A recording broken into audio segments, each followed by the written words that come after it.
How are y'all doing today? All right, welcome to Owner Summit number 5. I'm really excited to be here, and I hope that you all are too. Before we get started, just a little bit more housekeeping. One of the great things about conferences like this is that we get to meet people like us and talk and share stories and get to know each other. And we all have these awesome name badges that are beautifully designed by the Bureau, but they're not really doing anyone any good, just sitting cozily on your breakfast-filled tum-tums. So instead, if you could take the badge and just spin it around to your back, and that gives the person behind you a chance to know your name and maybe an excuse to get to know you during the break. All right, so feel free to do that during the talks today. You know, when you sit down during the talks, just spin your badge around so that people behind you can kind of non-awkwardly look at your badge and learn your name. All right, awesome. Thanks for that. Wow, it's a friendly group. I like it. This is my 4th Owner Summit, so I'm not one of the 5. I haven't attended 5. I've done 4. And for those of you that haven't been to this event before, get ready to learn a lot of really valuable information. There's a really great 2-day set here. Things about how to be a great owner, from forecasting to marketing to profitability to being creative to business development, all sorts of stuff like that. Now, Lori and Carl and Brett, they've asked me to go first because I think they know that I'm going to share with you the most important thing that you're going to learn, not only as an owner, but as a citizen of planet Earth. I'm going to show you how to clap on beat. I think this is a really important skill, and it's one that many, probably some of you in this room, have never mastered. And that's okay, because we're going to learn together. Unbeknownst to you, you actually might have a disorder that this NPR article from 2014 calls beat deafness. To date, 1 person has been diagnosed with beat deafness. And even if you don't have the disorder, you might still exhibit some of the symptoms of this disorder. If you're not careful about managing it, you might actually get called out by Justin Bieber. Last week in Madrid, Spain, the crowd was totally feeling Justin's acoustic performance of What Do You Mean and started clapping along to the song. Unfortunately, they weren't really on beat, and Justin had to pause from singing to teach his believers when to clap. Take a look. At least clap on the right notes. Come on, guys. Stop. It's like this. Clap. Clap. If you're gonna clap. If not, yeah, at least clap on beat. Yikes. Yeah. All right, so how can we make it so that it doesn't happen to you, that you get called out by Justin Bieber? Well, I'm going to show you a little tip that I learned long ago for clapping on beat. Now, the foundation for clapping on beat is tied to the drums, right? That makes sense because the drums are the things that keep all the musicians on the same time as well as the audience. So which drum should you pay attention to? If you don't know this, I'll show you. You pay attention to the snare drum, right? If you want to stay on beat, you always follow the snare, right? This is the snare right here. It's a smaller drum. It's usually closest to the drummer. A lot of drummers actually situate it in between their legs because they want to have the drum that's most responsible for timing close to them so they don't have to reach far to actually get that. Right? And the snare kind of sounds like this. It has kind of a tinny sound.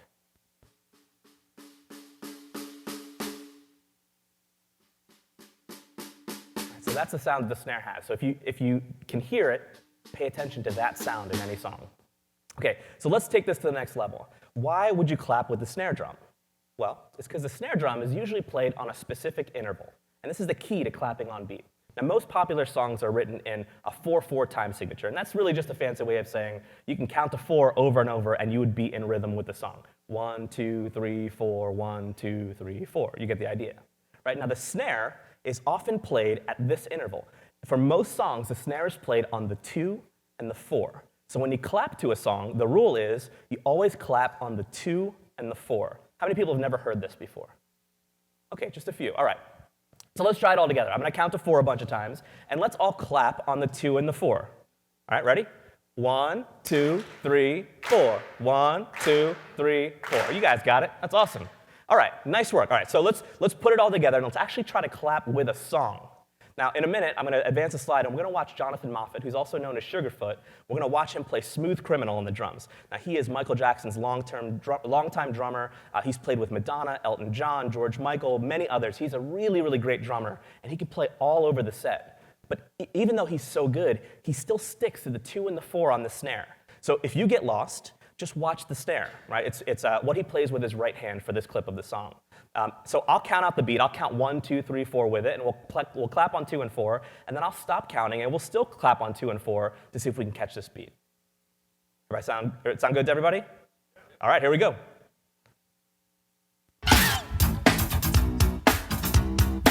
All right, so take this. 1, 2, 3, 4. 1, 2, 3, 4. 1, 2, 3, 4. 1, 2, 3, 4. 1, 2, 3, 4. 1, 2, 3, 4.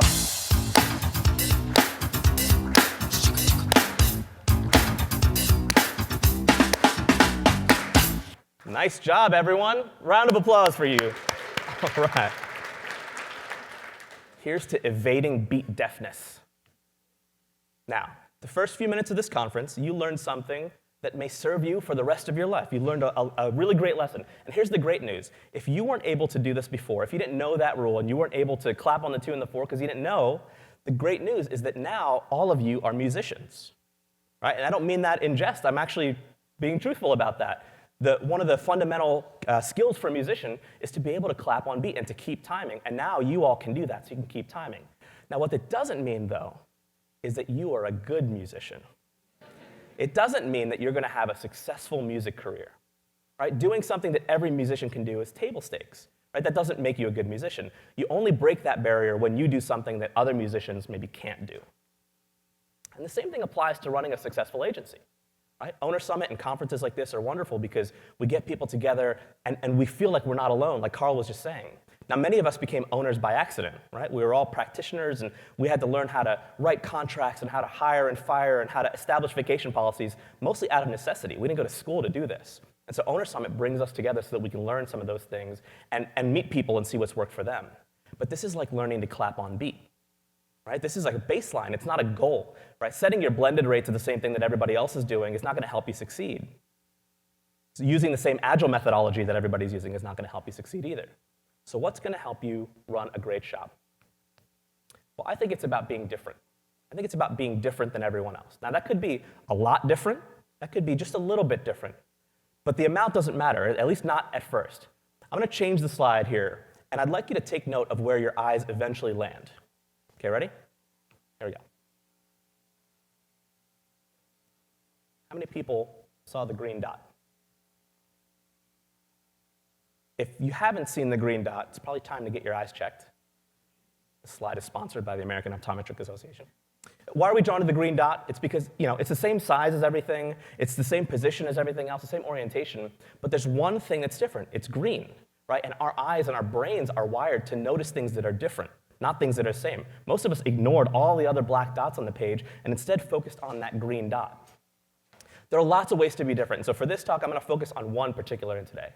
A lot of us are seeking growth for our agencies, right? And probably the best kind of growth is growth in profit. And so the most obvious line of thinking is, well, if we do more, we'll probably make more, right? Well, that inevitably leads agencies to this dreaded conclusion that we must become full-service agencies. Ugh. This is some of the most shallow thinking that I've seen from agency owners and about agency growth. Absolutely, if you add more services, you can certainly generate more revenue. But what most owners don't think about is the overhead that comes with adding more services. And so what's the antidote for this kind of dementia? Well, I think it's exactly the opposite. It's to do less. Instead of trying to do more, focus on doing less. Don't be a generalist, be a specialist. And that's the thesis of the talk.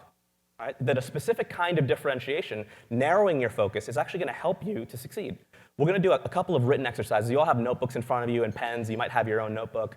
So keep that handy. We'll use that in a little bit. You could use a device like a phone or a tablet or your computer, but it's going to be a little bit more difficult, so I suggest you do it on paper. So we'll do that in a few minutes. And at the end, we'll have some time to do some Q&A. So I'd love for you all to be thinking about questions related to how your shop specifically can effectively do less. Okay, so before we get there, though, you might not even be convinced that this is worthwhile. So let me try to convince you. This is Chris Zook. He's a partner at Bain & Company, which is one of the top management consultancies in the world. There's one of the big three management consultancies, along with McKinsey and Boston Consulting Group. And in 2001, he wrote this book, Profit from the Core. He studied 2,000 companies to understand what growth strategies worked and what growth strategies did not work. And after studying these companies, his overall conclusion was this. He said, narrower focus and concentration on resources on a single core of business prove the most frequent road to sustained, profitable growth. Now, quick side note here. I'm going to be referencing a handful of books, and all of them, unfortunately, are by straight, cisgender white men, mostly because that's all I found in my research. So I'd love some recommendations for great resources that are not written by straight cisgender white men. If you have references like that, please come and find me during the conference and recommend them to me, post it in the Slack channel, tweet at me. I'd really appreciate that. So back to the task at hand. Narrowing focus is sometimes counterintuitive. So why is it actually true? Why should we actually listen to this? Well, first things first, and maybe this is the most obvious point, is that generally, specialists earn more than generalists. Right? Think about the fields of medicine, or law, or engineering, or architecture, or construction. There are really just a few fields where this isn't true. And the next myth to dispel is that specialization means small. A lot of us, when we think about specialization, we think, oh, well, I have to run a small business in order to do that. And that couldn't be farther from the truth. Here's a list of the top 4 most profitable companies in the world from 2016. All of them got there, at least in part, due to their ability to narrowly focus. Right? Apple is a technology company. They don't do food, they don't do financial services, they make devices that we use. That's a narrow focus, but it's a wide enough market for them to make $45 billion in profit. Now, notably missing from this list is the generalist Walmart. Now, this year, the year of this survey, 2016, Walmart was the top grossing company in the world, right? The highest amount of revenue. But they didn't even make the top 10 of highest profitable, right? And I think there's a lot to be said for that. This is true for agencies as well, not just conglomerates. Right? So in business model and pricing strategist, Tim Williams wrote this book, Positioning for Professionals. It's a great book. I recommend it to any of you.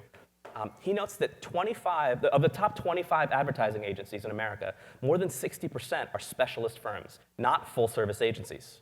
This is a list just within the marketing category. So take Carlson Marketing, for example. It's third in the list. In Minneapolis, they're more than 4 times larger than any other agency in the city, and that includes full-service agencies and really well-known agencies like Fallon or Campbell Mithun. That's not all counterintuitive, though. Right? There are some intuitive things that we can gather from this. There are many logical explanations for why specialization works. This is another great book, The Snowball System by Mo Bunnell. He's a business development consultant, and he describes it this way. He says, a hungry bear plants itself on one spot on the riverbed. If it's in the right place, lunch will deliver itself. That's the beauty of effective positioning. If you place yourself properly, business drops in your lap. If you don't, you end up cold and wet with nothing to show for it. If you watch a bear during salmon season, they don't pace the waterfall. They don't go back and forth. They pick a spot, and they stay there, and they wait. And part of what that means is that they watch fish go by.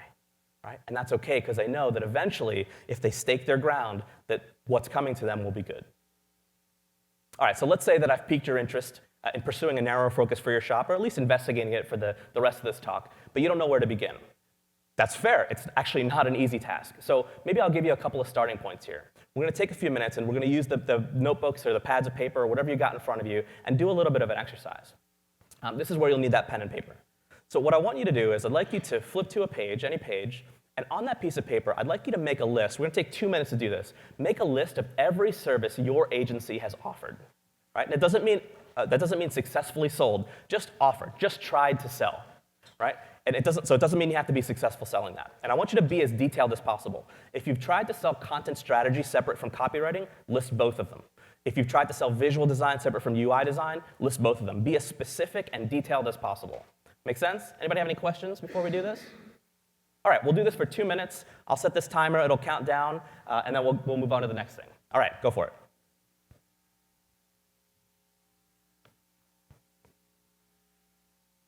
Should have played some music, like Smooth Criminal or something.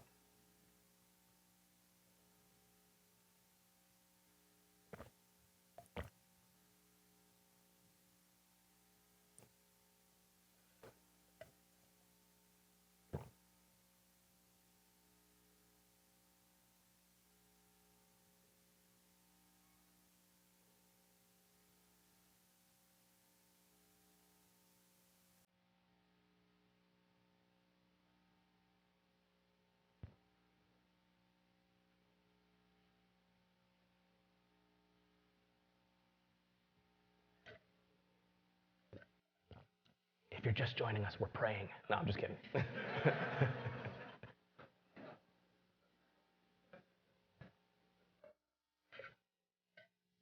right, about half the time's up, about a minute left.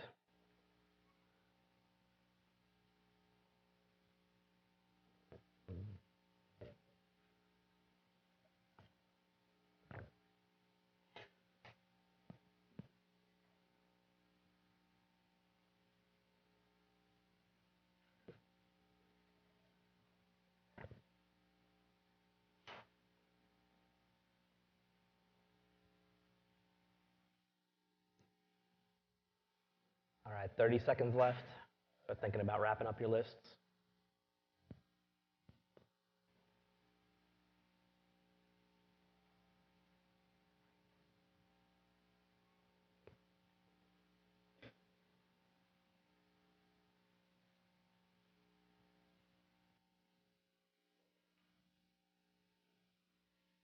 All right, about 5 seconds left, so try to wrap it up here.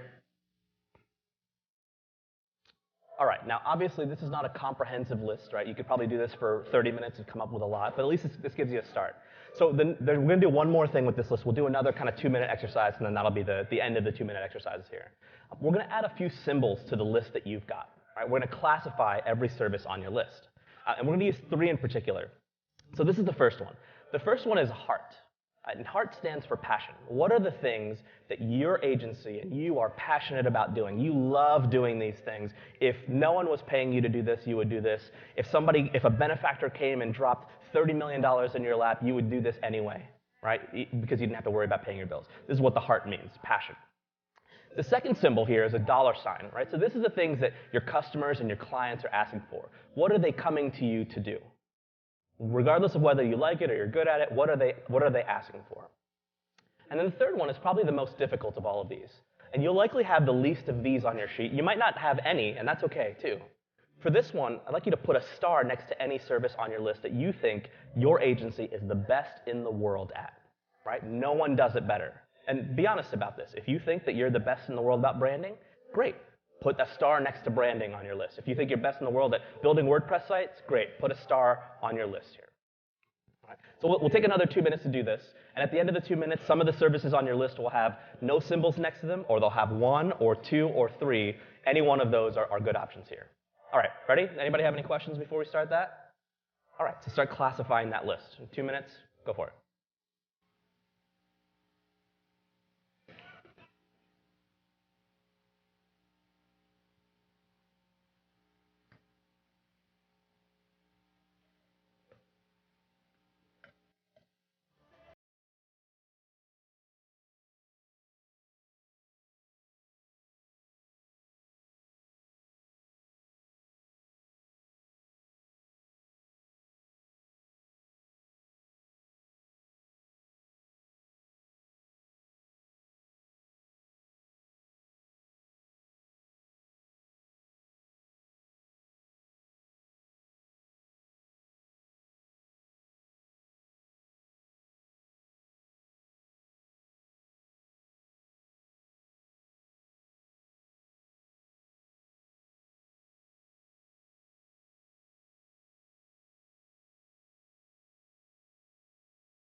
About 20 seconds left. Start wrapping it up again.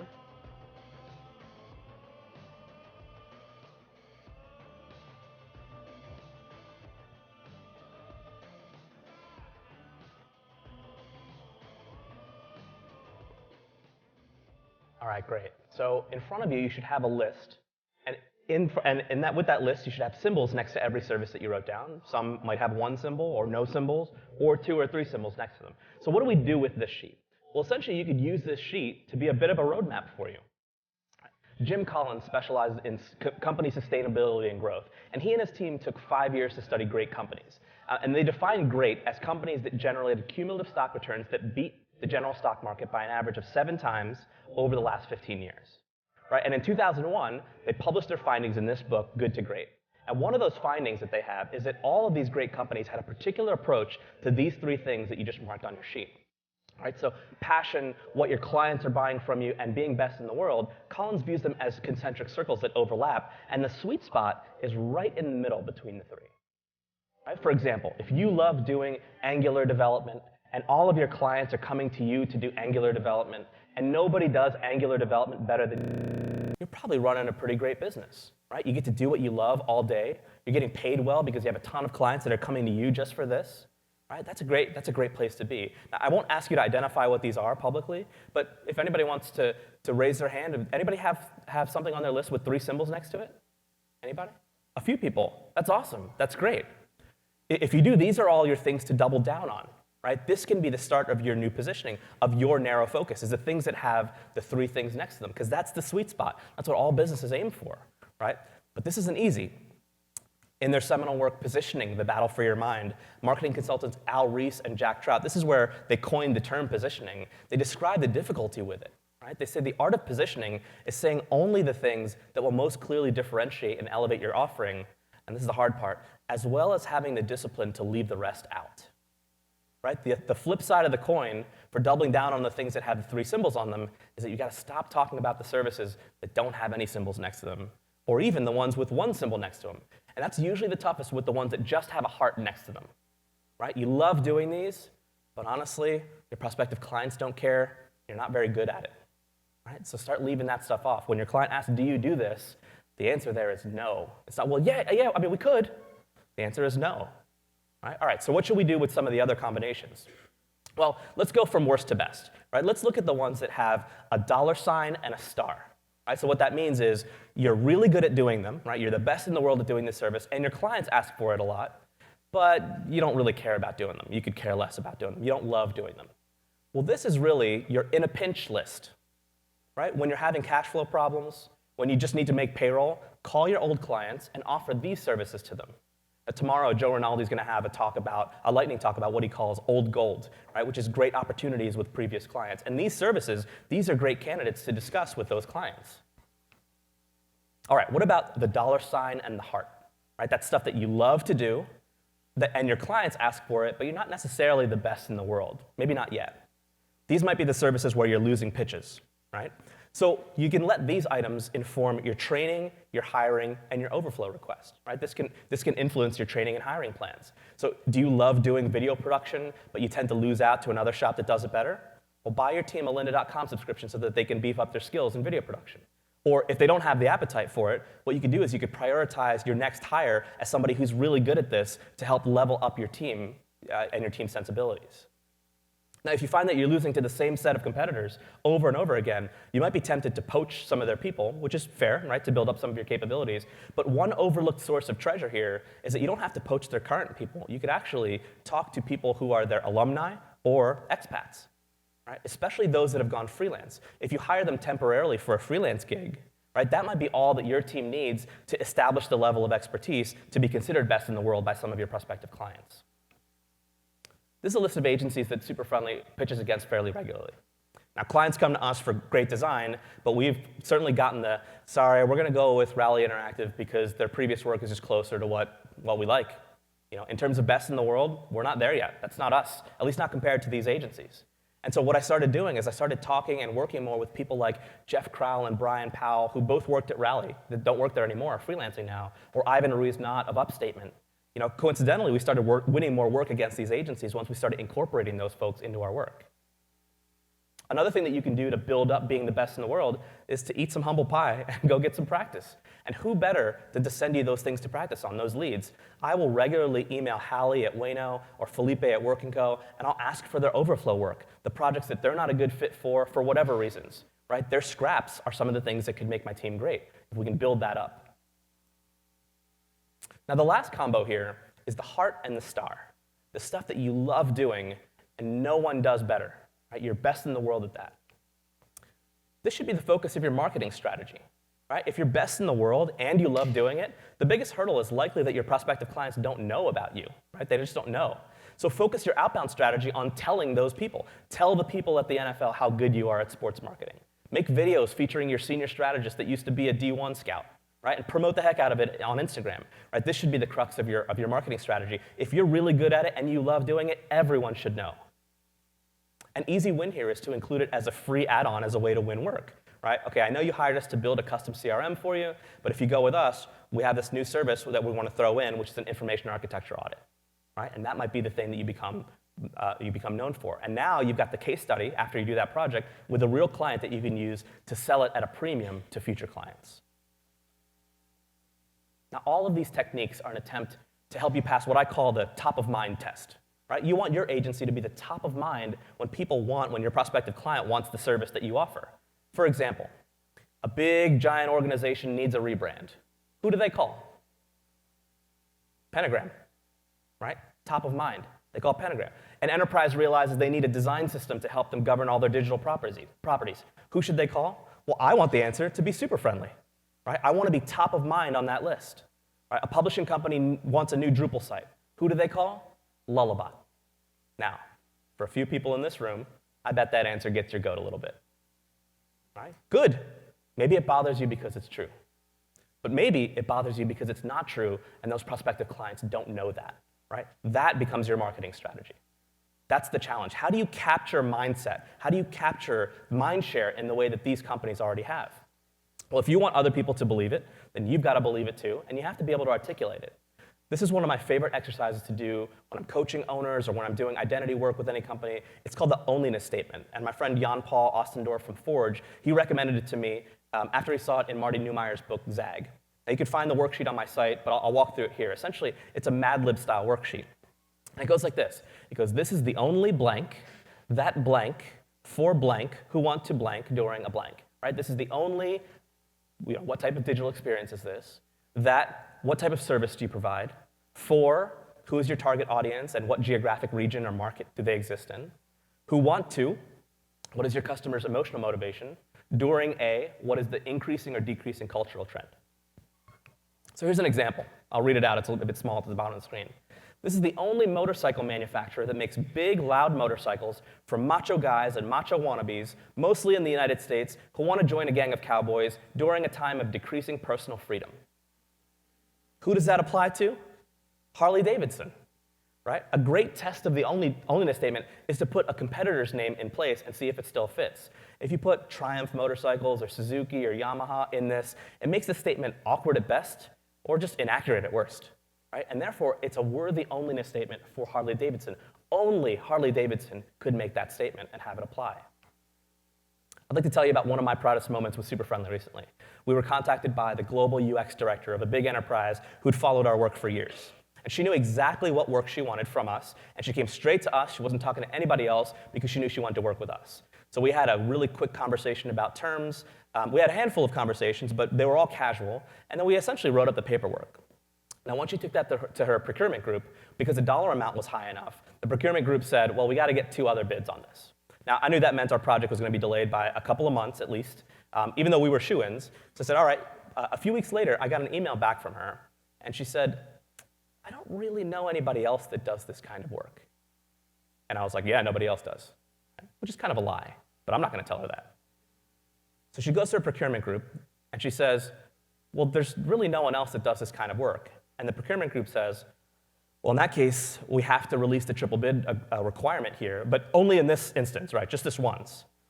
And we started the work immediately. Now, I want to be in that scenario every time, right? According to our client, we were the only. Right? And when you're the only, the rules change. You don't pitch. You don't write 100-page proposals.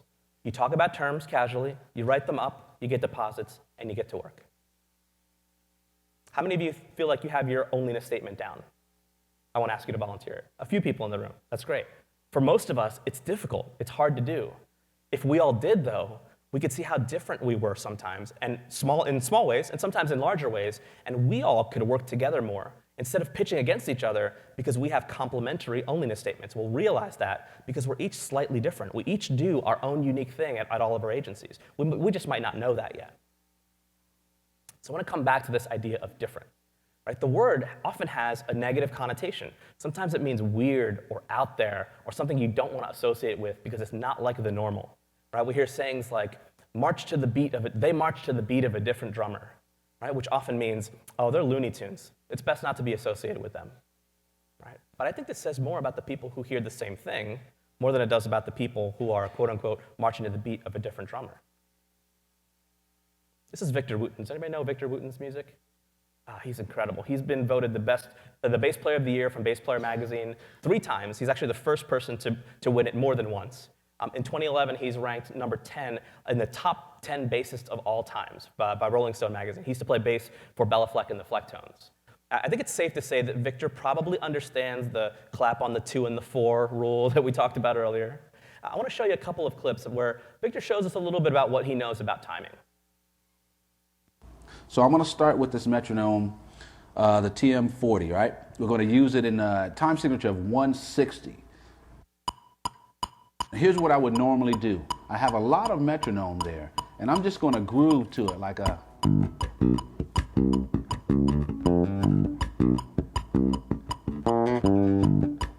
And at first, really I'm just trying to feel that click and lock right with it, right?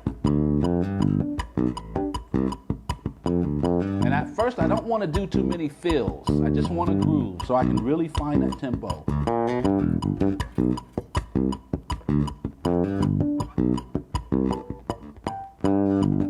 As I get more comfortable, I can start adding fills, you know. And as you see, when we start adding fills, we start to lose it a little bit.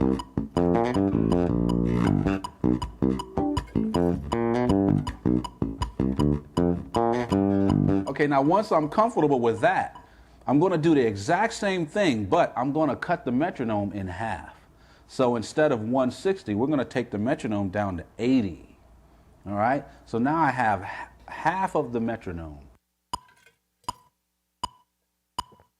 But I'm going to play the exact same thing, right? So only half of it's there.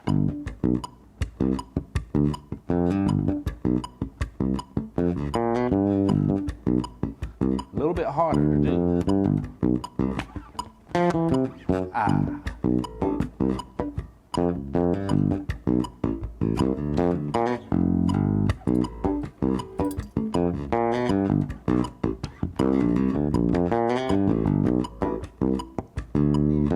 Really locking into the pulse.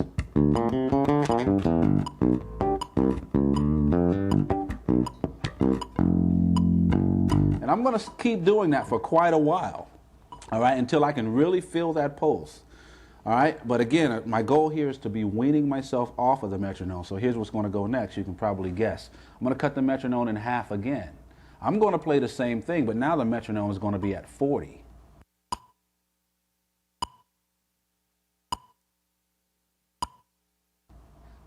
Right? So there's less there.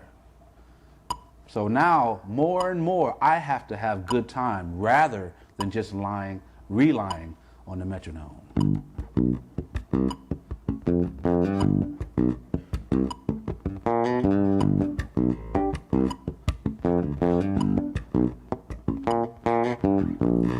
And at first, I recommend you just groove. Don't do too many fills. Because if you're like me, you'll rush when you do the fills. But I just want to feel the pulse. When I'm comfortable grooving, then I can add in fills.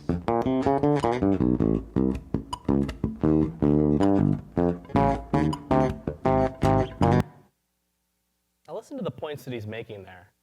Right? He said, I'm going to wean myself off the reliance of the external rhythm so that he can focus on his internal rhythm more, so he can rely on his own internal rhythm. He can understand it more intrinsically. Now, the more he understands it, the more creative he can be about what he does there. We're going to look at one more clip, and then we'll kind of tie it up. So now that we've got that bass line, what can we actually do if we understand the rhythm intrinsically? So here's an example of another exercise. Once again, I'm going to put the metronome on the beat of 40.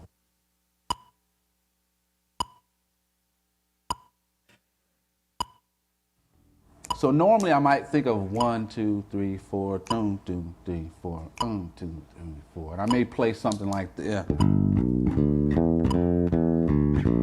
Okay, now here's a little bit difficult thing. What I want to do, keep that going for a minute. I want to keep this metronome going, but now at this slow tempo, instead of filling this in 1, 2, 3, 4, 1, I want to try to fit 5 beats in here. So 1, 2, 3, 4, 5. 1, 2, 3, 4, 5. 1, 2, 3, 4, 5.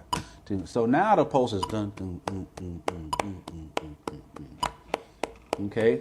Now stay with me here. This is a little difficult. All right. 1, 2, 3, 4, 5, 1. Okay, now I'm going to forget about 5, and I'm just going to feel this pulse. Here's my pulse. Now I'm going to count in 4, 4. 1, 2, 3, 4, 1, 2, 3, 4, 1, 2, 3, 4, 1, 2, 3, 4, 2, 3, 4, 1, 2, 3, 4, 1, 2, 3, 1, 2. So when I go back to 4, 4, the metronome is hitting on 1, 3, 4, 1, 2, 3, 4, 1, 2, 3, 4, 1, 2, 3, 4, 1, 2, 3, 4, 1, 2, 3, 4, 1, 2, 3, 1, 2, 3, 4, 1, 2, 3, 4, right? So now the metronome is not hitting on beat 1 all the time like we're used to, okay? 4, 1, 2, 3, 4, 1, 2, 3, 4. Once I find that, I'm going to play in 4, 4 with this, okay?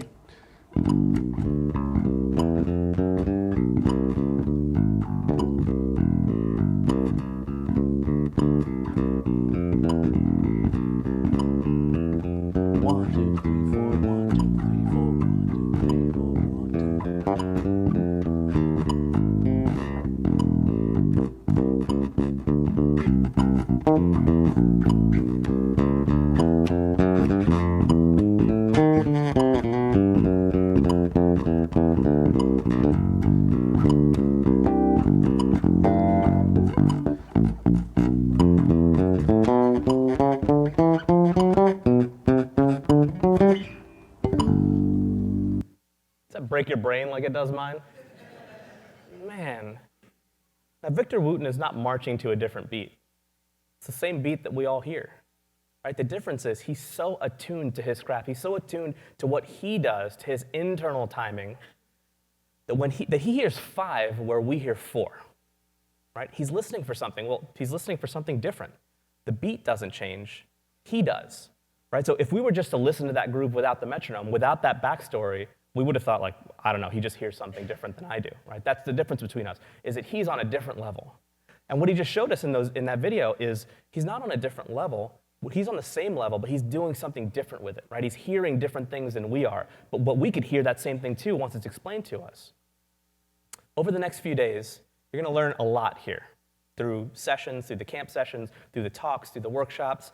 I know I always do, but one thing that I'd recommend to you is as you're here and as you're listening, don't try to learn how to do things that everyone else is doing.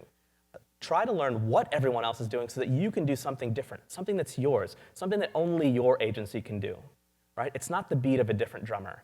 It's that I know you can hear something that no one else can, and that will be the thing that paves your way to success. Thanks for listening.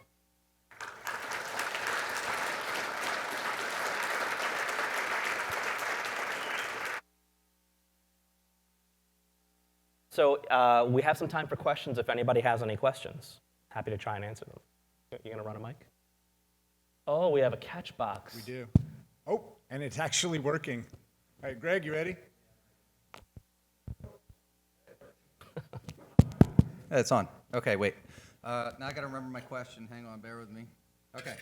So the question I came is it's kind of widely accepted that it's easier and more profitable to continue to work with current clients and to attract new ones all the time. Mm-hmm. We've experienced that in our own agency, that our sales rate is way higher when we're selling to clients we've already worked with than new clients we've never worked with. So, but if we only do one thing, then how do we get recurring projects? If we only do web design and a client hires us, we do their web design, we can't do anything else, how do you get recurring? So those two things fight, because I agree that it's definitely valuable if you're a specialist, but if you only do one thing, then you miss out on the value of recurring revenue. Yeah, it's an important point that you're bringing up, right? So essentially what you're doing is you're saying, yeah, but we got the one thing down, but then do you essentially exhaust yourselves? You exhaust your agency? Are you out of options if you've done that one thing for the client?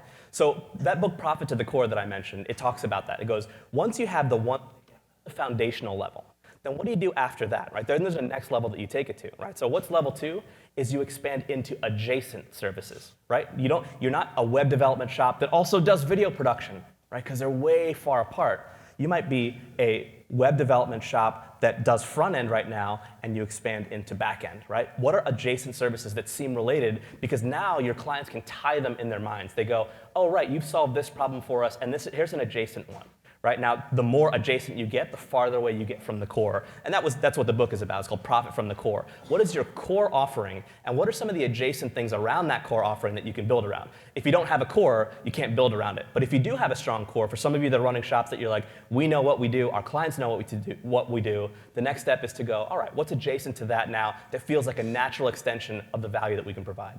It's a good point. Thank you for bringing that up. Perfect. Thank you. Anyone else?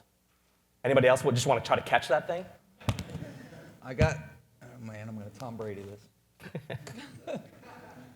Nick Foles it. Yeah. Foles for 80. 1, 2, 3. Yeah, some of our customers, so Pavel from Ukraine, so some of customers really prefer to go in one-stop shop where all services all together. And when they see that they need to work with few agencies, where then they would need to build communication, for SEO or front end or back end, or UI UX, and they say, okay, we want to go just with one window, we don't want it to re-spread. What do you think about this? Yeah, it's a great point too. How many people have experienced the same thing? Our clients want a one-stop shop, right? I've heard that too. What I found is, and this is a hypothesis, so I'm happy to discuss this. What I found is that when clients say, we want a one-stop shop, really what they're saying is, we just want less headache. We want less administrivia. We don't want to go engage them, and then them, and then them, and then them, and then them, and then them. What we want is people who can take care of our needs. Right? So if that's really the core, how can you be a service provider to that? I don't know that I have good answers to that, but I think shifting that, like, how do you interpret what your clients are asking for? Because sometimes the words that they use are not exactly the words that we understand. And we as service providers who are experienced should be able to say, well, what do you actually mean when you say that? Right? When somebody says, we want web development, well, they could mean a whole sort of, they might mean front end or back end, they might just not have the vocabulary. So I think part of the onus exists on us to say, well, what do you actually want? Right? And that will allow you to expand into other business models. So for example, collaboration is a way that you can solve that need. You want less headache? Cool, I'll take care of that for you. We only do this thing, but I know a bunch of people in this room that do those other things, and we're happy to coordinate that for you for a premium. Right? Some clients are like, oh yeah, that sounds great. Less headache for me? That's really what I want. So I think taking that phrase, we want a one-stop shop, sometimes it means that, but other times it doesn't. I think part of the onus is on us to figure out which time it means what. Yeah, thanks for that. Anyone else? All right, well, thanks, everybody. Enjoy your break.